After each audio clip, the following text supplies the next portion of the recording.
In a peaceful valley in ancient China, there was a small village called Xiang. The people of Xiang lived simple lives, farming, weaving, and raising animals. But one spring, their quiet life was suddenly disturbed by strange events. The villagers noticed that their crops were dying overnight, their animals were disappearing, and the forest that used to be full of life was now eerily quiet. Rumors began to spread about a bad spirit haunting the village, filling everyone with fear. But there was one boy who would not let fear take over. His name was Tian. Tian was only 12 years old, but was known for his bravery and cleverness. He had lost his parents at a young age and was raised by the village elder, Master Li, who taught him the ways of the brave. Even though he was small, Tian's heart was strong and he was determined to protect his home. One evening, as the sun set and the villagers gathered in the square, they shared their worries. "We should leave before it's too late," one person shouted, while another said, "Our ancestors have abandoned us." Master Li stood to speak. But before he could say anything, Tian stepped forward. "We can't leave," Tian said. "We need to find out what's really going on and save our village." The villagers murmured with doubt. "I will go into the forest tonight and discover what is causing this trouble," Tian answered. Despite the villagers' protests, Tian was firm. With only a bamboo stick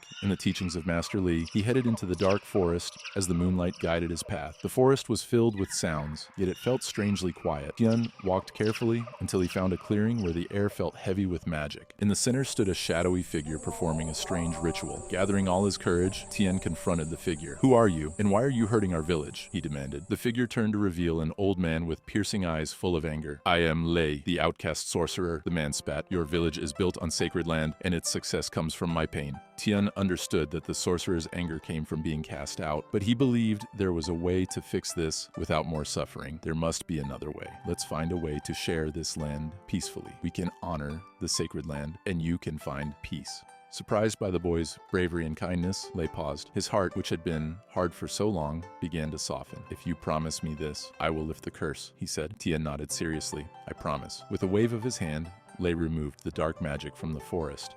The air became fresh again, and the unsettling silence faded away. Tian returned to the village with Lei, who explained their new agreement. At first, the villagers were nervous, but they soon accepted the idea of living in harmony with the forest. Under Tian's leadership, they learned to respect the land and its spirits, and Xiang village thrived once again. However, their peace was short-lived. A few months later, a band of ruthless bandits, hearing of the village's newfound prosperity, decided to raid Xiang. One night, the bandits attacked, setting fires and stealing what they could. Tian, hearing the cries of his fellow villagers, sprang into action. He grabbed his bamboo stick and rushed to confront the bandits. His bravery inspired the villagers to fight back, and they managed to drive the bandits away. But Tian knew they needed a more permanent solution to keep their village safe. Remembering Lei's magic, Tian visited the sorcerer in the forest. "Lei, our village is in danger from bandits. Can you help us protect our home?" Tian asked. Lei, who had grown fond of the boy, agreed. He taught Tian and a group of villagers how to create protective charms and set magical traps around the village. With these new defenses,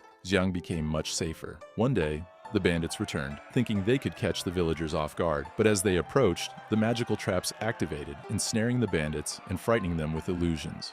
The villagers, armed with their new knowledge, fought back fiercely. This time, they captured the bandit leader and drove the rest away for good.